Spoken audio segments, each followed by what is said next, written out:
Hello everyone, welcome to finance by Vishwan Arpita. So आज की video के अंदर हम जो क्वेश्चन डिस्कस करेंगे दैट इज़ इन्वेस्ट किधर करना चाहिए। सो इन्वेस्ट करते समय एक इंडिविजुअल जो है उसको चूज़ करना पड़ता है एक एसेट क्लास जो कि उसके इंडिविजुअल रिस्क और रिटर्न प्रोफाइल को सूट करे। फॉर एग्जांपल, एक इंडिविजुअल जो है वो ओपन अप हो सकता है to taking a lot of risk with his और हर रिटर्न, वाइल अनदर ऐसा भी हो सकता है जो मॉडरेट रिस्क लेना चाहता है। और तीसरा एक इंडिविजुअल ऐसा भी हो सकता है जो कि रिस्क लेना ही नहीं चाहता है, ज़ीरो रिस्क के साथ इन्वेस्ट करना चाहता है। तो उस हिसाब से एसेट क्लास जो है वो डिफ़र करती है depending on the risk and return characteristics. So सबसे ज़्यादा जो पॉपुलर एसेट क्लासेस हैं they are, I will be talking about 4 of them. So first is fixed income instruments, second जो है that is equity, third is real estate, and fourth is commodities which is also known as precious metals, जो कि हो गए हमारे gold silver, जो कि ज़्यादातर जो ट्रेड कर जाते हैं दे आर ऑन MCX, या हम गोल्ड को फिज़िकली बाय कर सकते हैं, सिल्वर को, मेटल्स को फिज़िकली बाय कर सकते हैं, not digitally. So they are different. तो उस केस में अगर हम इन्वेस्टमेंट कर रहे हैं तो वो बुलियंस के तरीके से हो जाती है, या आप इन्वेस्टमेंट कर रहे हो बट ज्वेलरी के फॉर्म में ले सकते हो बट उसमें कहीं ना कहीं मेकिंग चार्जेस रहते हैं। सो फर्स्ट की अगर हम बात करें which is fixed income instrument. So fixed income instruments जो हैं वो ऐसे इन्वेस्टमेंट एवेन्यूज़ होते हैं जहाँ पे principal amount which is money जो आप इन्वेस्ट करते हो वो प्रिजर्व करा जाता है, सेफ रखा जाता है। सो जो एंटिटी है वो पे करती है इंटरेस्ट उस अमाउंट के ऊपर, जो प्रिंसिपल अमाउंट इन्वेस्टेड है उसके ऊपर आपको कुछ ना कुछ इंटरेस्ट मिलता है, जैसे बैंक के अंदर FD होती है। सो फिक्स डिपॉजिट जो है दैट्स द मेन एग्जाम्पल। जैसे FD के ऊपर आपको आज 7% का इंटरेस्ट रेट मिल रहा है बिकॉज रेपो रेट्स जो हैं वो बढ़ गए हैं। सो जो फिक्स्ड डिपॉजिट स्कीम होती है वो सिंपल एग्जांपल है फिक्स्ड इनकम इंस्ट्रूमेंट्स की। सो जो इंटरेस्ट पेड होता है दैट कैन बी, वो क्वार्टरली भी हो सकता है, सेमी एनुअल भी हो सकता है, या एनुअल भी हो सकता है। सो इसके अंदर जो कैपिटल होती है वो रिटर्न कर जाती है इन्वेस्टर को at the end of the investment period which is also known as the maturity period. So for example FD जो है वो आपकी 1 साल बाद एक्सपायर हो रही है। आज आपने 2023 के अंदर मार्च के अंदर इन्वेस्ट करा तो 2024 मार्च के अंदर आपको मिल जाएगी। सो जो इन्वेस्टमेंट पीरियड है दैट इज़ 1 ईयर का। सो वो इन्वेस्टमेंट पीरियड के बाद आपको कैपिटल विद इंटरेस्ट रिटर्न हो जाएगी। सो इसके जो टिपिकल एग्जाम्पल हैं दैट इज़ बैंक की FD, बॉन्ड्स भी हो सकते हैं। सो बॉन्ड जैसे गवर्नमेंट बॉन्ड्स होते हैं। सो FD I have talked about first. Second, government के बॉन्ड हो सकते हैं, गवर्नमेंट बॉन्ड हो सकते हैं, डिफरेंट बॉन्ड हो सकते हैं, PSU बैंक्स के हो सकते हैं। So there can be different multiple bond जो कि गवर्नमेंट ऑफ इंडिया इशू करती है। For example GSEC, government securities, GSEC हो सकता है। एंड देयर ऑल्सो T-bills जो कि डिफरेंट टाइम पीरियड्स के लिए होते हैं। 365 जो है that is the maximum time period आप T-bills के अंदर इन्वेस्ट कर सकते हो। थर्ड ऑप्शन इज़ गवर्नमेंट जो है वो बॉन्ड इशू करती है गवर्नमेंट रिलेटेड एजेंसीज, जैसे कि गेल के बॉन्ड इशू होते हैं वो हो सकता है, हुडको के हो सकते हैं, NHI के हो सकते हैं। सो हुडको के अंदर इन्वेस्ट कर सकते हैं। डिफरेंट गवर्नमेंट बॉन्ड्स निकलते हैं which you can invest. There different websites जो ये ऑफर करती हैं। So Golden Pi is one that people invest through.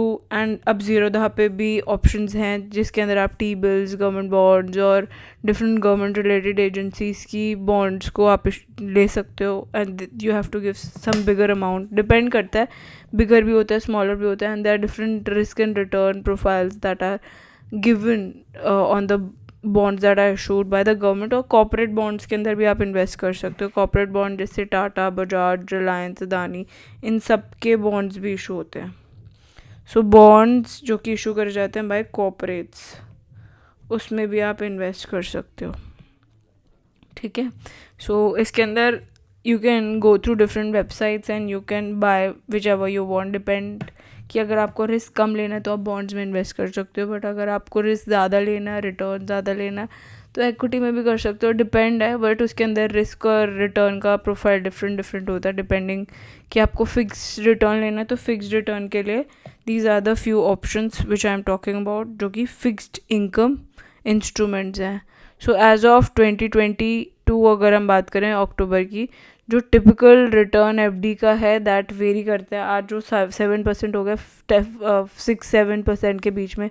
Government bond जो हैं वो आपको ऑफर करते हैं 5.5%। कॉर्पोरेट बॉन्ड जो है वो नियरली ऑफर करते हैं, कॉर्पोरेट बॉन्ड 9-10% के बीच में ऑफरिंग्स देते हैं।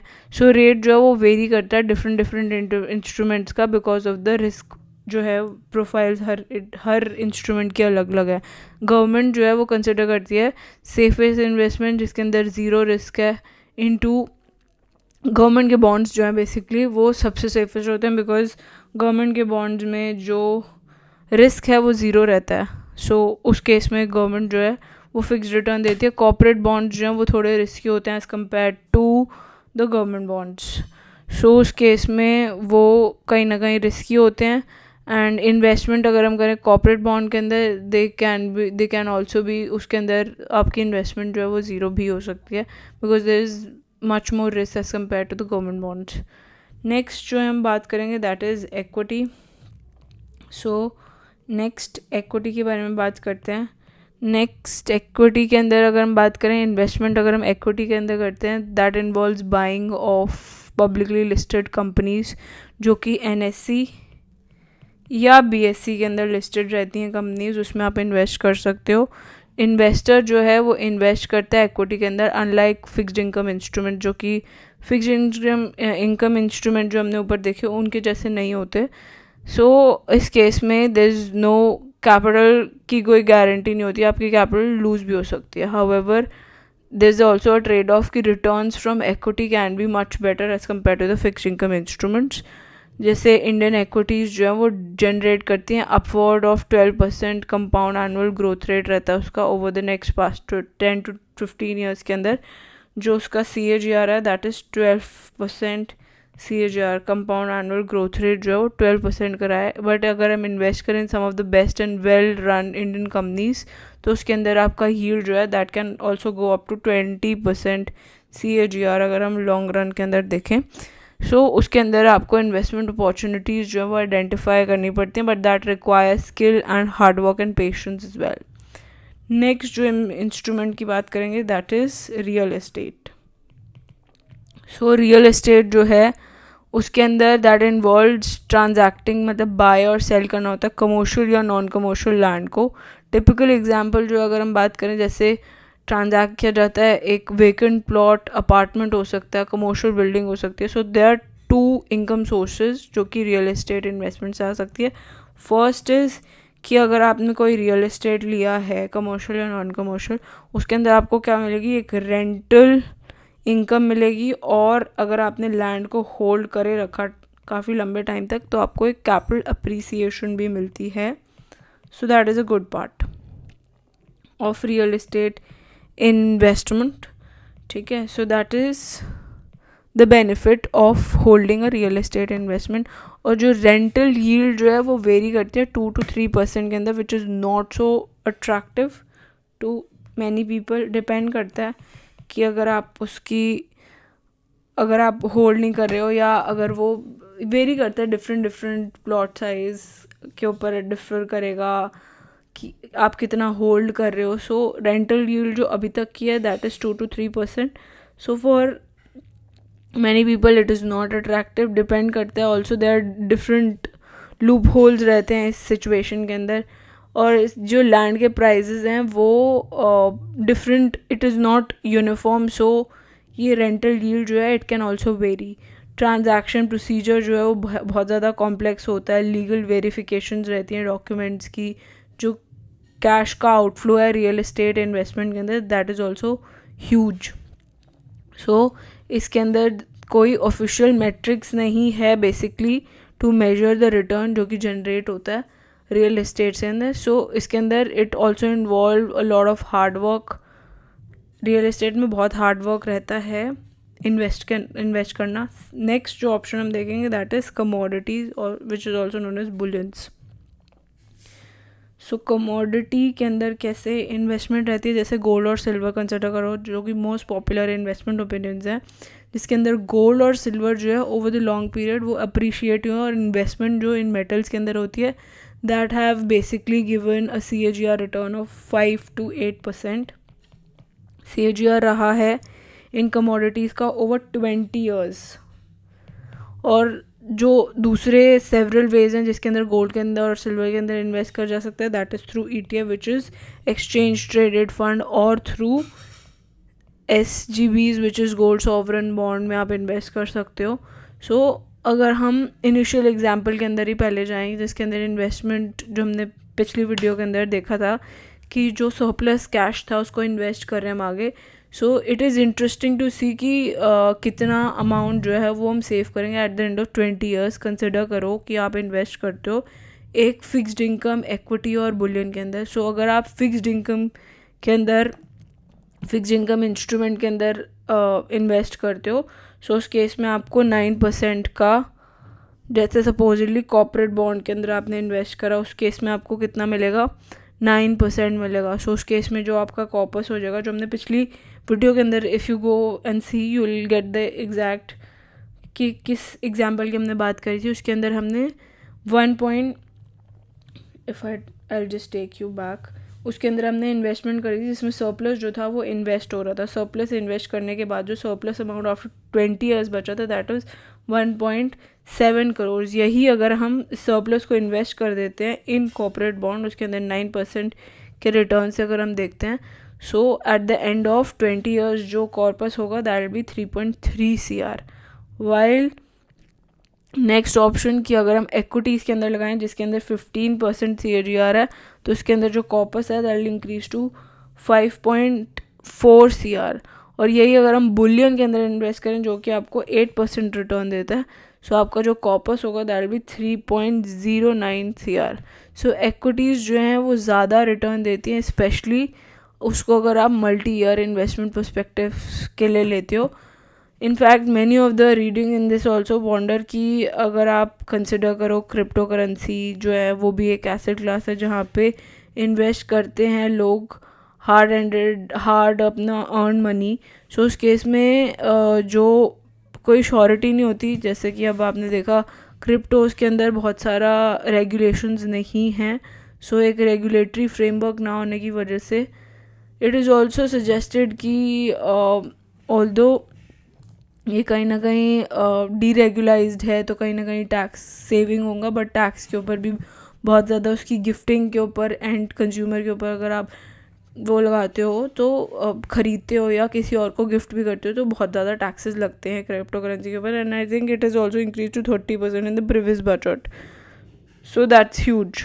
सो जो बेस्ट है if you invest mix of your assets class के अंदर, अलग अलग एसेट क्लास के अंदर अगर आप डाइवर्सिफाई कर दोगे अपने इन्वेस्टमेंट्स को तो ज़्यादा रिटर्न आएंगे, because it is no way good to put all your eggs in one basket. So technically allocate करना चाहिए अपने मनी को across various asset classes which is known as asset allocation.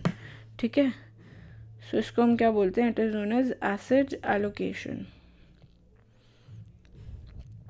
जो कि हम आगे और देखेंगे कि एसिड एलोकेशन जो है वो क्यों इतना वर्सेटाइल है. सो फॉर इंस्टेंस एक यंग प्रोफेशनल है जो उसके पास एक कैपेबिलिटी है कि वो ज़्यादा रिस्क उस टाइम ले सकता है because he is young. So given the age and year of investment available, typically एक इन्वेस्टर जो है वो एलोकेट करता है at least 60% of the investable amount in equity. 20% अगर वो इन्वेस्ट करे प्रेशियस मेटल के अंदर, 20% वो इन्वेस्ट करे फिक्स्ड इनकम इन्वेस्टमेंट के अंदर. सो जो मिक्स है ऑफ द परसेंटेज वो that be based on the risk profile and the age. For example एक रिटायर्ड पर्सन है तो उसको इन्वेस्ट करना चाहिए 80% अपना फिक्स्ड इनकम के अंदर which could be a government bond, 10% equity के अंदर एंड 10% प्रेशियस मेटल के ऊपर. So it should vary between a youth and a old person. So अगर एक ओल्ड पर्सन है उसकी जो रेशो है that should be between 8:1:1, which is 8% जो है that could be government bonds, 1% जो है that can be equities and 1% could be precious metals. But on the other hand अगर that individual is a person who is a youth, so उस case में जो percentage रहेगा that B 6:2:2. सो 6% जो है that can B basically the 60%, वो हम equities के अंदर डाल सकते हैं. 20 जो है दैट बी प्रेशियस मेटल्स, ठीक है, and 20% should be fixed income investments, FDs और गवर्नमेंट बॉन्ड्स, और that could B corporate bonds, but corporate bond थोड़े से रिस्की होते हैं, सो फिक्स्ड इनकम एसेट्स के अंदर डाल सकते हैं. ठीक है. सो अभी तक जो हमने चीज़ें देखी, that is I just summarise all those things कि इन्वेस्टमेंट जो है वो एक इंटेग्रल पार्ट होता है फाइनेंशियल प्लानिंग का. But before you start the investing journey, it is good कि you should be aware about different things. First is कि रिस्क रिटर्न जो है वो that should go hand in hand. जितना ज़्यादा रिस्क होगा उतना ज़्यादा रिटर्न होगा. अगर रिस्क ज़्यादा है तो रिटर्न भी ज़्यादा होगा. That is as per risk and return reward ratio. और अगर रिस्क जो है वो कम है तो उस हिसाब से रिटर्न भी कम होगा. ठीक है. So that is the first thing. Second thing is कि इन्वेस्टमेंट अगर हम फिक्स्ड एसेट के अंदर करते हैं, that is a good opinion if you want कि आपको अपना प्रिंसिपल अमाउंट प्रोटेक्ट करना है. But it is very less risky, और उस केस में risk of losing money is ना ज़ीरो, और you will get the entire money with interest. But उस केस में आपका मनी इतना ज़्यादा ग्रो नहीं करेगा, बिकॉज उस केस में जैसे फिक्स डिपॉजिट के केस में देख लें 9% अगर है और इन्फ्लेशन जो है वो 10% से ग्रो कर रहा है, सो नेट केस में उस केस में आपका लॉस ही होगा. इट इज़ नॉट उस केस में गुड ऑप्शन. बट अगर इन्फ्लेशन और FD का रिटर्न इज़ नॉनदलेस सेम, और रिटर्न ऑन FDs वो ज़्यादा है, तो आपको FDs की तरफ चले जाना चाहिए if you want to keep your investment safe with lower return on the investments. Next जो है that is investment in equities, जो कि एक अच्छा ओपिनियन है बिकॉज वो बीट करता है कहीं ना कहीं इन्फ्लेशन को बीट कर देता है. और लॉन्ग रन में अगर आप उसको इन्वेस्ट करे रखते हो तो हिस्टोरिकली भी अगर हम देखें तो इक्विटी का इन्वेस्टमेंट रिटर्न जो है that is close to 14 to 15% equities का, और जो कि कहीं ना कहीं रिस्की भी होता है, बट लॉन्ग रन में कहीं ना कहीं रिस्क ख़त्म हो जाता है और इन्फ्लेशन एडजस्टेड भी रहता है. नेक्स्ट इज़ कि अगर आप रियल एस्टेट में इन्वेस्ट करते हो जिसके अंदर सिग्निफिकेंट आउटले ऑफ कैश रहता है, तो उस केस में आप स्मॉल अमाउंट को कहीं ना कहीं इन्वेस्ट नहीं कर सकते. तो लिक्विडिटी जो है वो एक अनदर इशू रह जाता है अगर आपको रियल एस्टेट इन्वेस्टिंग करनी है, and you can not buy और sell with a small amount of money. Next, gold और सिल्वर की अगर बात करें वो सेफेस्ट होते हैं, बट हिस्टोरिकल रिटर्न जो है इन्वेस्टमेंट के अंदर वो इतने ज़्यादा इंकरेजिंग नहीं है. तो कहीं ना कहीं इक्विटीज़ जो है that proves to be a good option. Now let's talk about the key takeaways जो हमने अभी तक सीखा. सो की टेकअवेज जो हैं, if I talk about the first point, that is one has to invest, but ये इंश्योर करो that you get your amount with एक प्लानिंग के साथ इन्वेस्टमेंट करो, और वो सिक्योर होनी चाहिए. नेक्स्ट, जो कॉर्पस है आपको बिल्ड करना चाहिए at the end of the investment period, and that should be sensitive to a return percentage, की एक रिस्क रिटर्न का एक पूरा आपको पता होना चाहिए कि इसके अंदर अगर इन्वेस्ट करो तो रिस्क और रिटर्न कितना होगा. सो एक सेंसिबल इन्वेस्टमेंट होनी चाहिए. सो स्लाइट वेरिएशन रहनी चाहिए इन रेट, इतना ज़्यादा नहीं, सिग्निफिकेंट नहीं होनी चाहिए कि आपके कॉर्पस को कहीं ना कहीं इम्पैक्ट करे. नेक्स्ट, आपको चूज़ करना चाहिए investment that best suits your risk and return appetite, कि आपकी रिस्क और रिटर्न की एपेटाइट को कहीं ना कहीं सूट करना चाहिए, उस हिसाब से आपको इन्वेस्टमेंट करनी चाहिए. नेक्स्ट इज़ एक्विटीज़ जो हैं that should be a part of your investment if you want. अगर आप चाहते हो कि आपकी इन्वेस्टमेंट कहीं ना कहीं बीट कर जाएं लॉन्ग रन के अंदर इन्फ्लेशन को, तो आपको एक्विटीज़ के अंदर करना चाहिए. नेक्स्ट इज़ कि गुड इन्वेस्टमेंट प्रैक्टिस जो है वो यही है कि आप बिल्डअप करो एक portfolio that is a mix of all asset classes, जिसके अंदर सारे एसेट क्लासेस जो हैं वो होनी चाहिए. नॉनदलेस की एक नहीं होनी चाहिए. इट शुडंट बी लाइक आप एक्विटीज़ में ही कर रहे हो या आप FDs में ही कर रहे हो. It should be mix of all the asset classes. So that is the last point I want to conclude, next video के अंदर हम इसके आगे देखेंगे, will talk about different things, stay tuned for that as well. Thanks for watching, bye bye.